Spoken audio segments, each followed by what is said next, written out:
You still see the flags everywhere. The stark black background with the iconic silhouette of a Vietnam prisoner of war, and the words, "You are not forgotten." Welcome to the Beyond Survival podcast, preserving the voices, stories, and legacies of Vietnam POWs. Here's your host, Susan Page Coffey. Thank you and welcome, and thank you so much for joining us. My late husband, Jerry Coffey, was a Vietnam War POW, and he was held over 7 years.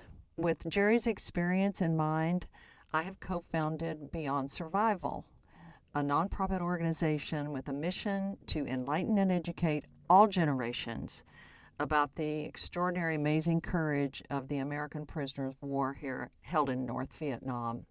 Never before in our 250-year history have so many Americans, over 600, been held for so long, up to 8.5 years. So welcome, Mike McGrath, again. Yes, thanks for having me, Susan. You're welcome. I'm just so happy you could come back. You had so much to say in our first part, and we're just so excited that you're able to share with us again. Just as a reminder for you who are listening, maybe who have heard a little bit of the first part of our interview with Mike, he is a retired Navy captain with years of combat experience flying off carriers, including extensive combat missions flying over Vietnam. Now, I'm going to say Vietnam, not just North Vietnam, both. I'm sure you flew over the South, right, Mike? Yes. As well. He was shot down flying an A-4C Skyhawk off the USS Constellation, June 1967, captured, brutally treated, tortured, and spent almost 6 years in Wallow Prison in North Vietnam. So, Mike, it'd be very hard for me to find anybody with the depth of understanding and experience you have about the Vietnam POWs. From Operation Homecoming, which was actually 53 years ago, starting in February 1973, when you all came home on those big, beautiful airplanes, until today, you have stood with your fellow POWs who returned with honor, and today you are the historian of the Nam POW organization, which helps preserve one of the most powerful chapters in American history. I'd love for you to tell us about the Nam POWs, but first, I just want to pay tribute to a POW, and I want you to talk about him a little bit. Doug Burns passed away, 91 years old, and I will say one thing about Doug. He helped me through a very, very difficult time. I was very emotional when I came across my email that Doug had died, because he helped me fill out all those horrifying VA forms that I had to do to have some money to live on after Jerry passed away. And he's done that for so many POW wives. So hail to Doug Burns for all he did. And you can talk a little bit more about him, Mike. Yeah, well, I first met Doug Burns in 1964 as a young lieutenant. I moved in next door to him, and I lived next door to him, and Marlene and I were friends when suddenly he disappeared. Over the skies of North Vietnam, and was there for over 7 years, I think. He's just a good friend. He's been a good friend forever. I won't even go into more about Doug right at this point, but I'm just sad to hear that he has passed, but he had a really long life. And Mike, I just wanted you to tell us about the awards he received. He was, I think he broke some records. Is that right? Well, he's one of our world record holders. He has three aviation world records that are still holding today. Wow, he was a test pilot. Is that Yes, what he? before shoot down in the Navy, he's a Naval Academy grad from about 1959 or so, and went to test pilot school, and then after Vietnam, he got hired by Lockheed Martin to test this new airplane called the C-17, which is one of the biggest airplanes in the world. And while a test pilot for Lockheed Martin, he set 3 world records which still stand, and it was like the heaviest load for the shortest takeoff, the fastest climb to like 30 or 40 or 50,000 feet with the heaviest load. You know, a couple they were performance things. So you can read all about it about him Hmm. in our homepage and in what we call it. Well, we just want to pay tribute to him and also to Yep. his family who are grieving over his passing now. I know was sick for a long time, but anyway, we just thank him for his service, and um, I just had an emotional morning over Doug. So getting back to NAMPOWs, you have a very valuable website. Besides, explain the NAMPOW organization first. Well, when we were the main body of us, 566 of us, were released in the Operation Homecoming in 1973, February, March. After we got back, we found that we had gone through so much together that we were still friends and getting together, and then we had people like a lawyer named Bud Day and a lot of senior ranking people, and we decided, why don't we incorporate? So we incorporated the 501c19 in the state of Arizona in 1975, and we started to say, well, let's have reunions, and we got closer and closer and in friendships, and people we had known each other's names for years, but we hadn't seen each other's faces. But we've had over the years we've had like 33 reunions every 2 or 3 years. We're still going to have another one next year. We had one last year, and we're now planning the 34th reunion next year. So we are very. It's kind of like a fraternity. We have been a very close group of mostly Navy pilots and Air Force pilots for 53 years. Well, I sure rely on you for news. And would you please give our listeners your website address for where you store all this information, data, facts, and figures about the POW is so comprehensive. Can you give us that website? Yeah, www. Yeah. sure, it's a standard, HTTP start, but the website is VietnamWarPOWs.com. And I'll say that again. You need all these words. VietnamWarPOWs.com. And in that, you can read all about us, how many are dead or alive, all our world records, and whether we were doctors, lawyers, merchants, and most of us stayed in the military for careers after Vietnam. Over 95% of us stayed in the military, and we retired with some of us, one person got four-star general.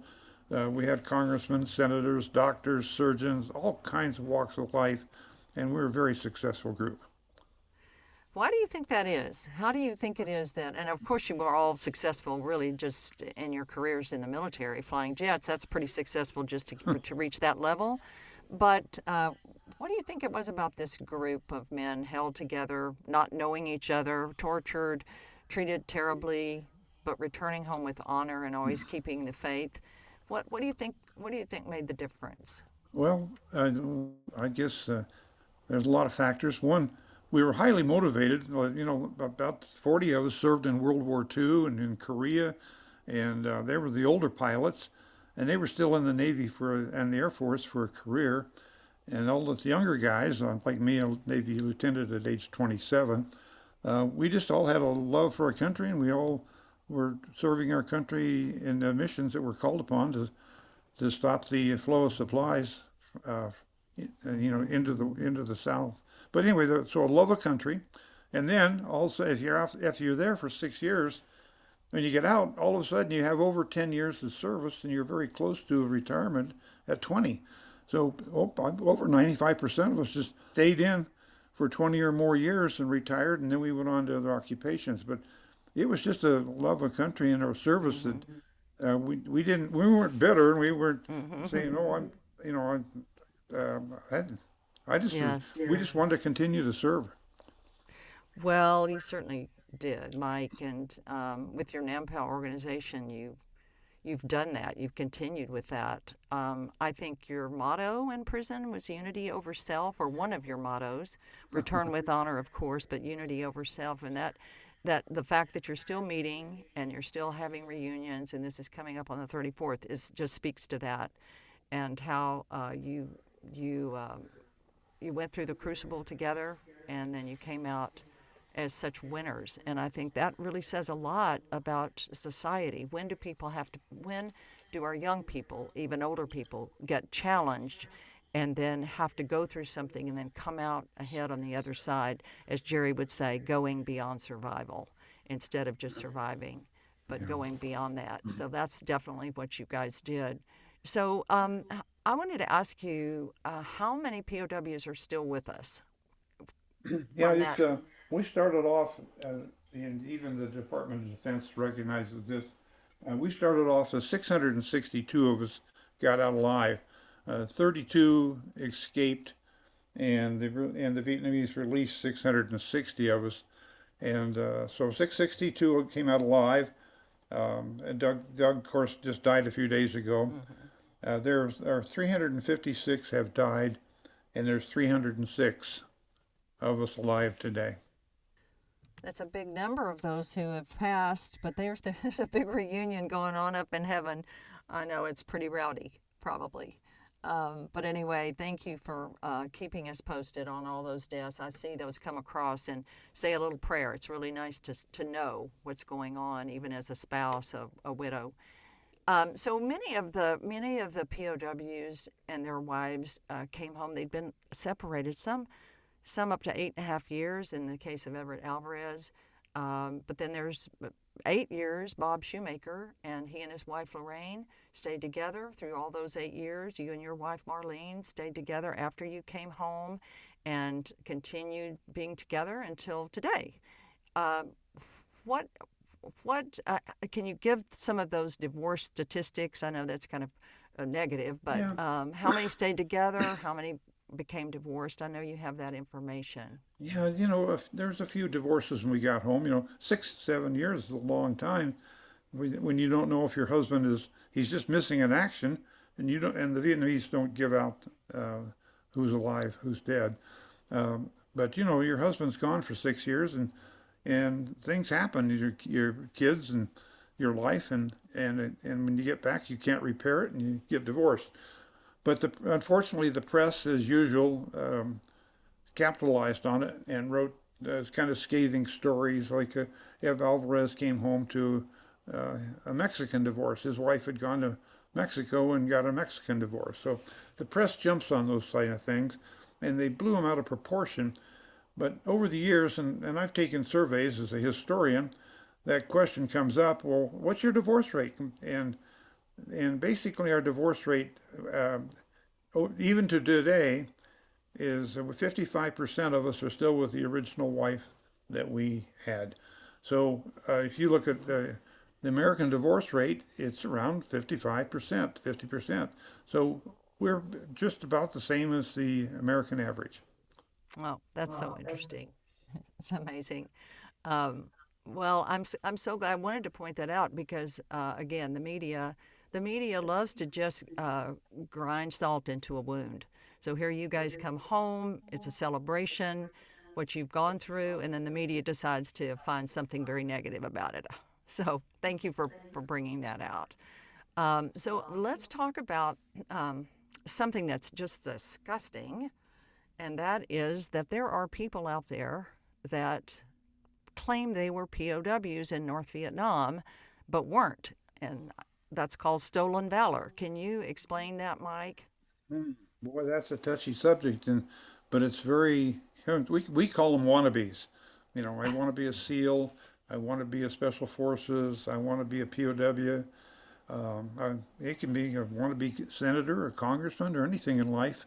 The Supreme Court has ruled that we can lie about anything. Anybody can lie about anything. Uh, there's no law against lying. But if you use a award of valor like a Silver Star or a Medal of Honor, and you use it to illegally or fraudulently gain money, and there's money involved, then it falls under a thing called the Stolen Valor Act. And it's really hard to get a conviction, but some people claim they were a POW, and uh, and they do it with the VA. Now, that's where the touchy part comes in. the VA is trusting. The VA has a policy that we assume an applicant is telling the truth. Well, that opens up a whole bucket of worms open to fraud because and here's what happens. After we got back in 1973, we had all these reunions. Well, at every reunion, the VA was invited to come in and set up a table and sign up the POWs and for benefits. And we had a lot of broken bones and a lot of injuries. And for instance, like my arm is still broken and still hangs. I can't raise my left arm. And so the VA is trying to help us. Gave us some benefits, and I get a couple $100 a month for my broken arm, and this compensation. Well, over 30 years, from between 1967 and 2005 or six, the Department of Defense list of POWs, those 662 of us, matched exactly the VA. So the VA records in the Department of Defense matched for about 35 years.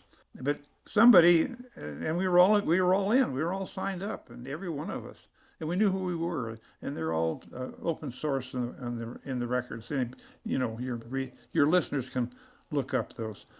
But in 2008, the VA put out its last truthful listing of POWs, and it's in their 2008 fact sheets.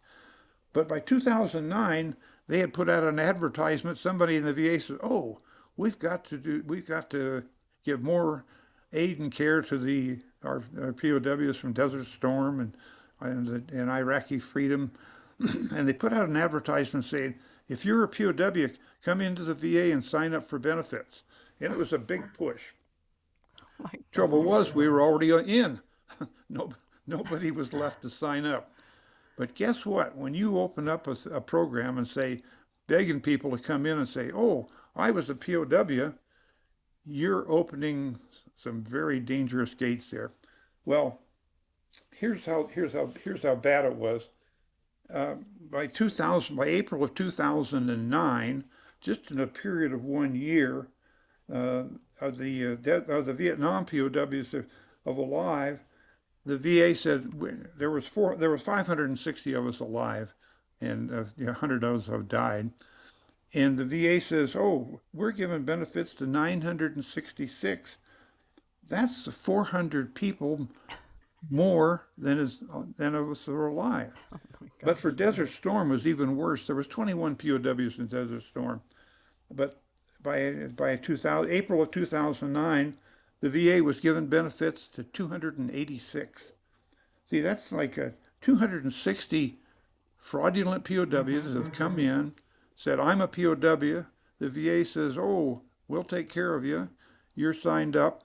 Here's your VA ID card, and you're now open to get dental care and get a little bit of money, and you're in." Well, the Associated Press picked this up, and in April 12th of 2009, an investigative reporter named Alan Breed published a telltale fraud story of these terrible numbers and fraudulent POWs in the VA. And if the workers want to look up Alan Breed, Associated Press, they can read about it, April 12th, 2009. Well, senators and congressmen jumped on this immediately and said, "What's going on? What's up?" And in return, they got what we call boilerplate. It's a boilerplate letter that says, "Dear Congressman, we have thoroughly checked our records and we find them all to be correct. Sincerely, Secretary of the VA." And the congressmen and senators were all satisfied, and it went to sleep. Well, myself and Mary Shontag of POW Network, we alerted the VA Office of the Inspector General, and they poo-pawed it and wouldn't investigate it. Well, since then, just think of this. That was 2008. Here we are in 26, almost 20 years later, and it's continuing to grow. The VA is still accepting people who come in and say, "Oh, I was a POW for 3 days." 50 years after the Vietnam War. Okay, you say, how bad is that? Well, Mm. just 2 years ago, in in uh, in 24, the VA accepted 301 new POWs that came in 2024 are now they're on the rolls. In Desert Storm, there's only 18 alive, but in 2024, just a little over a year ago, the VA accepted 377 applicants for POW benefits. And then there's a little thing called Operation Iraqi Freedom, in which there were 8 POWs. Some of you people might remember Jessica Lynch. Mm-hmm. She's a nice young lady that is one of the 8 that was captured during this Iraqi Freedom. Well, just a year ago, the VA accepted 359 new applicants, and they're in. So where are we today? Well, the VA, in writing, in my hand, right here, a letter from the Assistant Secretary of the VA. His name is Guy Kayakawa. Says that there are 1,191 Vietnam POWs. But remember, there's only 306 of us alive. Mm. That's over 800. That's over 900 phonies. In Desert Storm, there's only 18 alive. Yet the VA is giving benefits to 622. And for Iraqi Freedom, with Jessica Lynch's group of 8, the VA says right to her face, no, there weren't 8 of you captured. There's 520.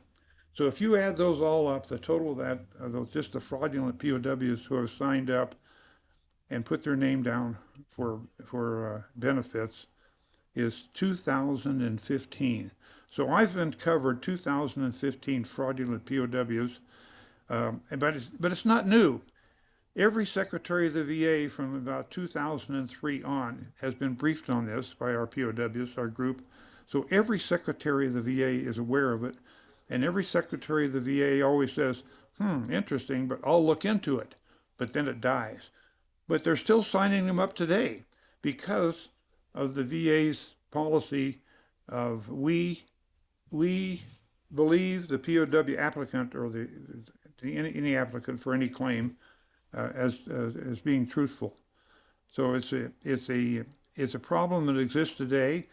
It's not that the VA goes out and finds a POW and commits a crime. It's that the crime for fraud is committed by servicemen who are looking to get benefits like for their wives, themselves, their families, and medical care, and are applying for a claim, Mm-hmm. and they sign their name to it. That's called fraud, and Yes, it's it for money. is. Mike, I'm getting so depressed. this is this is information that I knew about, but I had no idea the scope of it. It makes me want to have some kind of call to action, and I don't know what I can do, but maybe some of our listeners can figure out what maybe a route to take. I think if Congress doesn't care and if our administration doesn't care, then what to do? But the media needs to know about it, obviously, and I'm definitely going to call Alan Breed. That was 2009. Do you think he'd want to do a Only redo of that article? I asked Alan that last year, and Alan told me, he says, unfortunately, the Associated Press has a policy that once I visit a story like this, I can't revisit it. So he is prohibited by his own policies from the Associated Press. But last year, the Stars and Stripes picked it up, and they wrote about it on May 19th of last year. They picked up the story. Everybody knows about it. Joni Ernst knows about it. Jim Jordan knows about it. The current president, secretary of the VA, he knows about it. Doug Collins. Everybody knows, but here's the roadblock. The VA is tighter than the CIA for giving out information. They neither confirm nor deny anything. And in the last 30 years, they have refused to give me the name of one POW, let alone hundreds. They interpret the 1974 Privacy Act as saying, the government cannot give out any names, lists, or of anybody. And they say, that's us. We will not give you the name of anybody. So they can't even give me the name of my roommates in Hanoi. They are so tight-lipped that I have never gotten a single name out of them on any POW. And that goes right up through Congress, a congressman. Nobody can get a name out of the VA of any of these 2015 fraudulent POWs. Personally, I'd like to see all 2,000 in jail if they signed their name and gave a fraudulent claim of being a POW. I would like to Yes. see them go to jail. Yes, so would I. Because, as I told you, Doug Burns spent a lot of time with me excruciatingly uh, filling out the longest form you've ever seen to just get about $1,700. Yeah. And Jerry was a 7-year POW, 28 years in the Navy. So it makes me sick, and I know it does you too. This kind of thing. I wonder what Elon Musk might do about something like this. Well, Shoot, you I know. think I kind of wonder. The VA is a very distinguished organization, one of our largest bureaucracies, and nobody wants to embarrass them. And Hmm. so nobody can break through. Only the president could ask him for a name, and they may not even give it to him. I don't know. Wow. Well, they have a lot of power. Well, we'll move on from this, and I'll try. Okay. I was going to ask you about the next. I was going to ask you about the food in Oh, Hanoi, but that's another depressing story.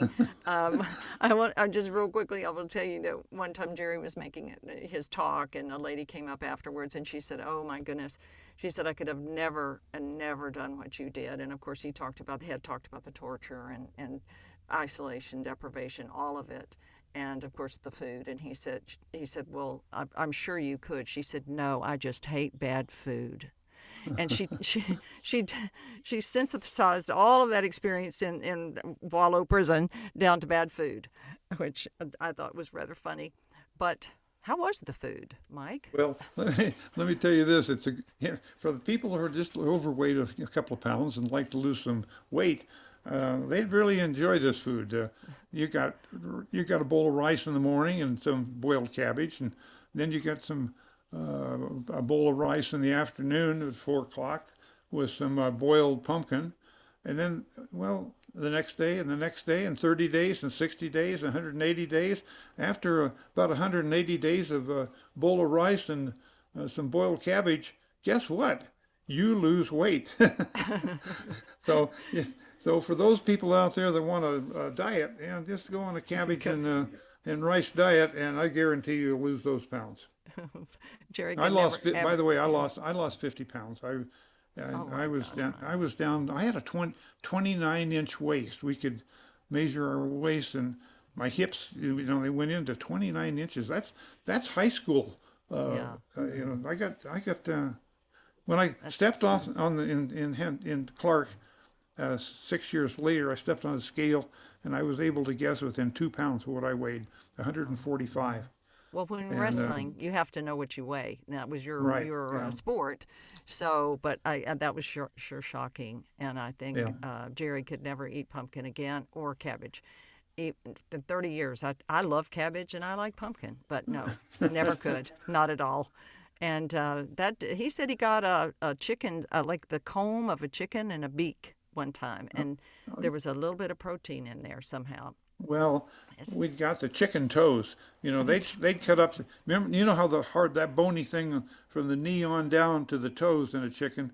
Well, that's what we got. They chopped that up in little pieces, and sometimes they'd throw a chicken head in there, and you could eat the eyeball out of a chicken head.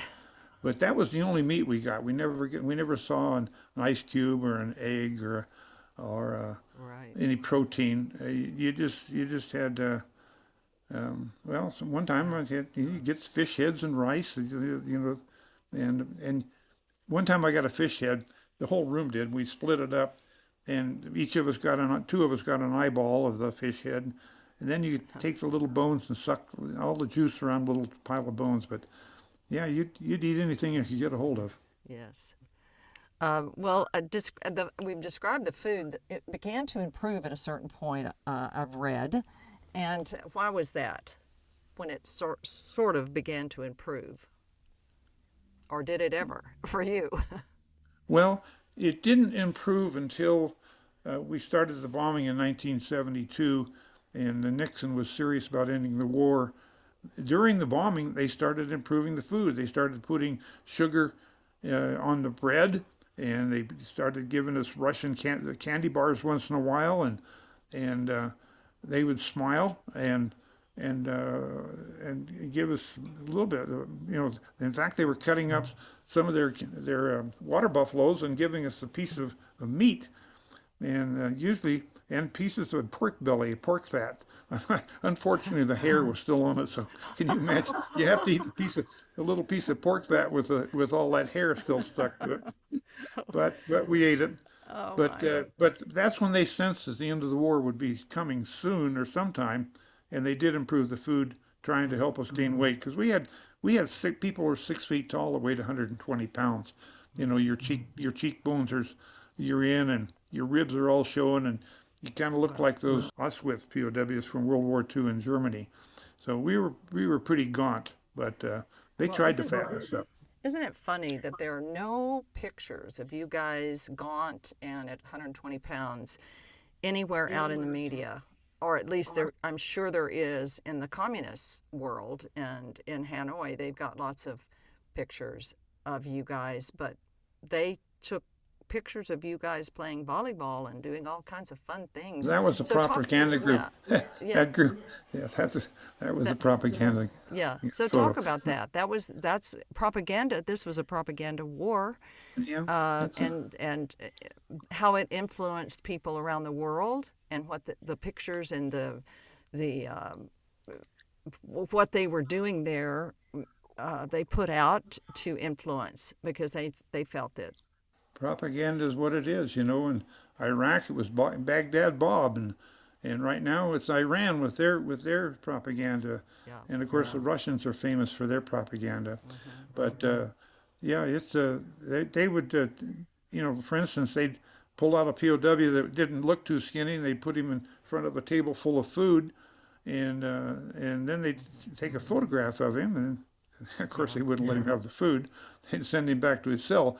So they didn't take pictures of our skinny bodies. They took pictures of our face and they put them on file, and very few of them have gotten out. They keep those still secret to this day. So it was very rare that any photo from inside the prison ever got to the press or anybody else, so, unless it was taken by a member of the press that visited in there. And then when we got out, of course, they had uniforms. We had new uniforms waiting for us. They were and tailored. And so when we got home in Vietnam, we were skinny, but all you saw was our face. You didn't see the body underneath the nice uniform. So overall, nobody saw us too much except our families when we were skinny. So the POW story, really, which plays into why I'm trying to get the story out, was basically a lie. What the media told the American people and the world really was pretty much a lie. What was going on behind that wall when Jane Fonda was talking to a couple of POWs who had decided they were going to cooperate with the enemy was very That's not different. that's not that's not quite right. Let me clarify Okay, that. tell me about that. Yeah, Jane Fonda, she's a leftist and left of center, and has her father, and so that's just her political bent. But in 1972, she came over on a propaganda tour, and she gave 8 broadcasts, which were kind of treasonous in themselves. But she didn't go into any prison of the POWs. But she did go downtown, and 8 individual, no, seven, I think it was seven individual POWs were pulled out of their cells, put in a jeep, and taken downtown. And they had no idea why. They walked in and they said, "Sit down at this table." They sat down at a table, and the guys had never seen each other before. Wilbur and Miller were 2 of them, and they knew each other. They were roommates. But the other guys, the other 5, had never seen each other before. And in walks Jane Fonda, and she sat down with them. And she said, talked to him shortly and said, "How are you? Are you being treated well?" He says, "Yeah." She said, "Is there anything I can tell your families?" And one person I know said, "Yeah, tell my family that I had a broken arm, but it's healing well. I'm doing okay." And she said, "Okay." And basically, she left, and she did take those messages home to those families. So none of those people were mistreated or forced to go sit there. They were, that's the communist way. They just pull you out of a cell and do what they want with you and put you back. So they were kind of victims in that they were then tainted with this. Oh, you met with Jane Fonda. Well, that's a terrible taint for a military man to have that. But it's true. But they had no control over it. And so those things in 1999, there was a thing put out that she betrayed him, and they gave him a list of social security numbers and stuff like that, and she turned it over to the enemy. That's all been a false rumor for the last 25 years. So I just remember when my first husband was flying missions over South Vietnam. I remember seeing the photograph of her on the New York Times sitting in a SAM anti-aircraft. What do you call it? Sitting in the seat. just an And she was, anti-aircraft, yeah, that's yeah, a famous she was famous actually photo. shooting down.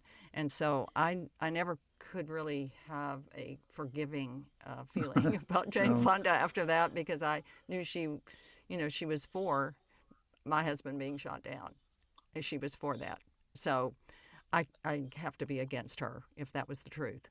well, So I she's thank just you for explaining that, Mike. I know some of the men you mentioned, Wilbur and Edison Miller, have a history, and I don't know if you want to talk about them. They're no, considered that's not traitors. really. Yeah, Just the war's over, and yeah. and uh, Well, Edison Miller died right before Jerry did, and he could have been buried close by. And I made an effort to have him not buried near Jerry, because he would lock Jerry in his cell and say pretty disparaging things to him during that time. So anyway, moving on, I want to talk about Doug Hegdahl and how some of the POWs were released early, but his was a different case. So how about the early release issue, and then explain a little bit about Doug Hegdahl. Very interesting. okay. Well, first I hit Doug Headgold. Doug was he was from some like a farm community like in Iowa or Kansas or somewhere, and he was about 19 years old, a young sailor. He'd gone through boot camp and got assigned to a ship called USS Canberra, which had some guns. And one night the off the shore of Vietnam, he couldn't sleep. He was walking around the outside of the deck, and suddenly the guns went off, and there was a big boom and a shake, and it knocked him overboard. Well, here you are at the dead of the night, a sailor, and your ship goes away. Well, in our survival training and Navy boot camp, you learn how to take your pants off, tie a knot in the legs, and throw it over your head and get an air bubble, and you can float. And and then when it deflates, you do it again. But he survived for like over 12, maybe 16, 20 hours, a long time floating in the sea.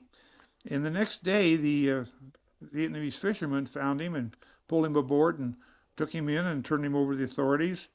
And and Doug was then a prisoner of war. Unfortunately, he was captured in international waters, but he was a young enlisted man. He was like a seaman apprentice, and about the second rank of enlisted. And but he was thrown in with us and was held as a prisoner with us. Well, he's most famous because he was released earlier than the rest of us, but he had memorized the names of all the POWs, and he knew of all the torture, and he was the first person that got out to tell our intelligence community what was really happening in Hanoi. Dick Stratton was the one he was with most of the time, and Dick ordered, if you're offered release, accept it. Now, and he didn't want to go. He said, "I want to stay with you guys." And he said, "No, you know too much intelligence and information. You were captured in international waters. You shouldn't be with us, as you weren't in the war over Vietnam. So Doug reluctantly accepted. Well, along with that were 11 other officers who were offered early release, and unfortunately, they accepted in groups of three. So there were 12 people released early from North Vietnam. You've heard about John McCain. He was offered and he refused. What people don't realize is we were all offered the same thing. They said, if you cooperate and have a good attitude, you'll be released. And I said no. And everybody said no, except these 11 men who came home early. So uh, it was just part of their tactics to say, if you'll cooperate with us and help us with propaganda, we will release you early. So it was not that unusual a thing.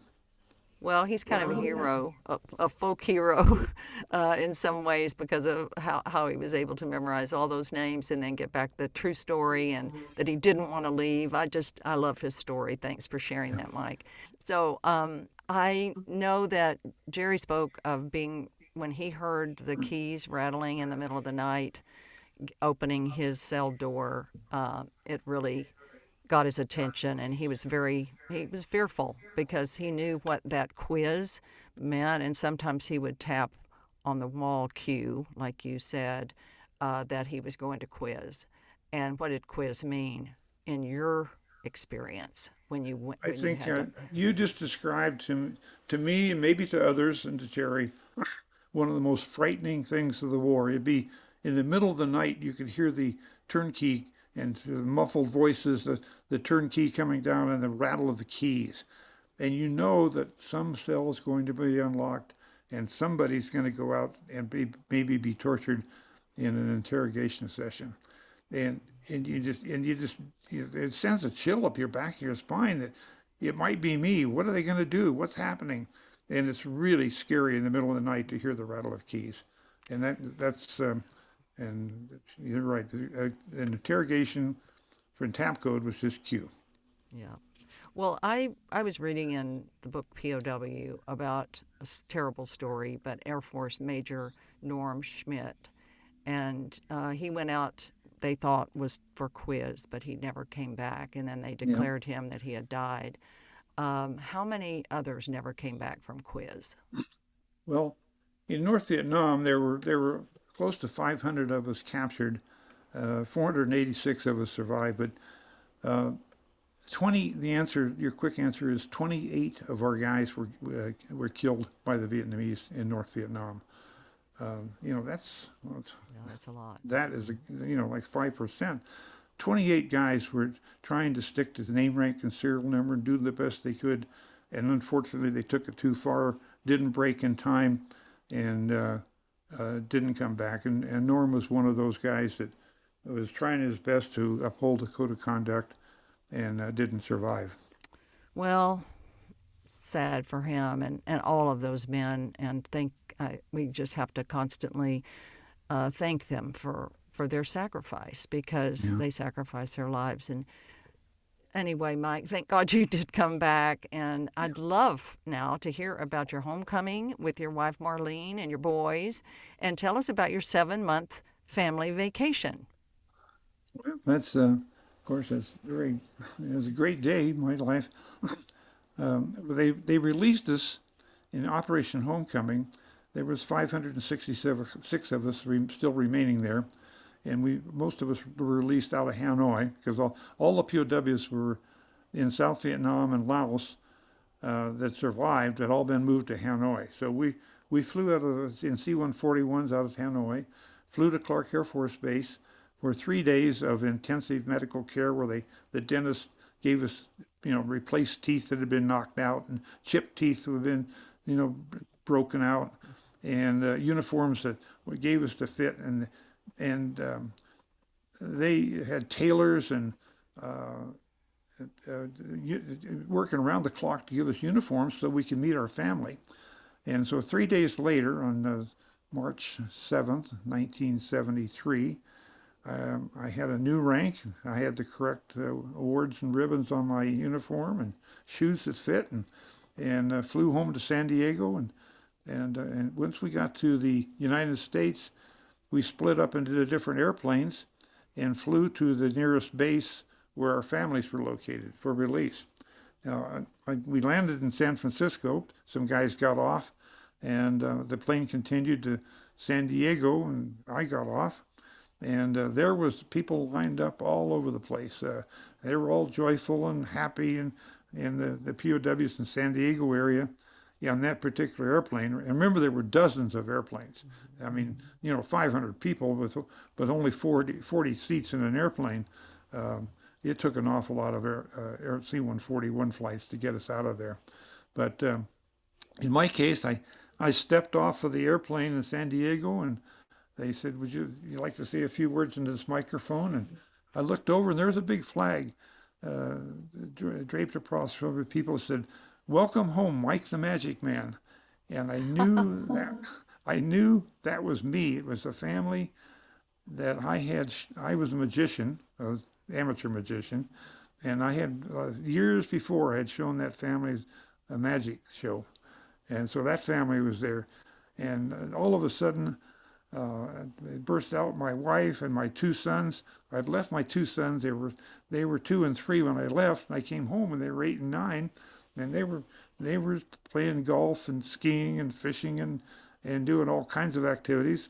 And here was this beautiful blonde running out there and grabbed me, and we hugged, and that was the really joyous meeting of me and my family. Now, recently, there's one on the press, the same situation.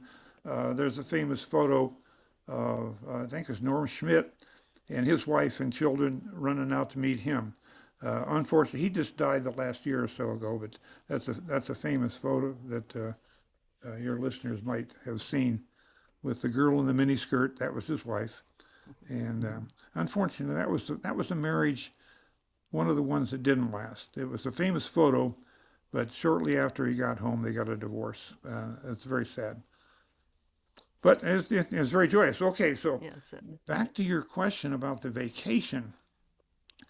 Well, after about a month of medical treatment and in the hospital and taking care of my injuries and as best they could and getting to know my family, my wife and I talked it over and says, the kids are having problems.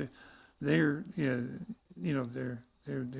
unruly. They're having problems, and the counselors have said, no, Marlene, they're just trying. They think they have to take care of you, and they don't know how to do that. And so we talked it over, and we said, the kids really need a year of maturity. They were in the 3rd and 4th grade, so we did the unthinkable. We did something nobody else that I know of did. I had all this free time. The Navy gave me 5 months of convalescent leave to build my family and to recover. And then I had a month of saved leave, and then I had a month of change of station leave. So I asked the Navy, I said, can we put all 7 of those months in a row? And I'll report to my next duty 7 months from now. And they said yes. So we took the kids out of school, which is probably against the law. We bought a motor home, and we traveled all over the United States with those kids, 8 and 9 years old. And we didn't know about lesson plans and homeschooling and all the things we talk about today. But these kids learned on the road, and we rebuilt the family, and we became close, and we repaired the marriage, and a lot of good things came out of that 7 months. And I told the kids, I said, when we put you back in school in Monterey, California, you're going to be a year bigger, smarter, older, and mature, and you'll be ahead of everybody for the rest of your life.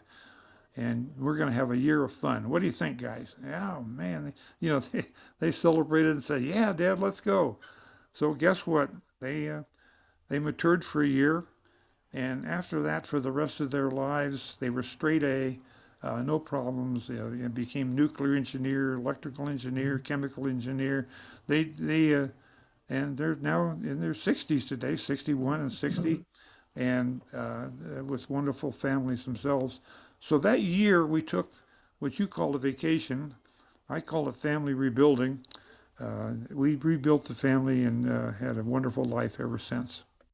Mike, that is the greatest story that you could end this interview on, because we went through some pretty depressing things going through this talk with I hope our listeners have gotten the highs and the lows and back to the high again with that incredible story of your family. And I think we as Americans, we tend to push our lives into 2-week vacations here and maybe a week off at this holiday and such. And sometimes we just need to do what you guys did. And if you're having any kind of family issues with communication, for example, that's a great way to bring your family back together. That was a wonderful story. And gosh, it's just incredible to have you with us, Mike. We so appreciate it. And I know our listeners have enjoyed this second go around with you. You have an incredible way of telling stories, and you're so transparent with your feelings. It means a lot, and this will go down in history. I sincerely mean it. This will be a part of our history. And thank you, Susan. And we just thank you again. Hope you will join us again for one of our talks with these amazing POWs.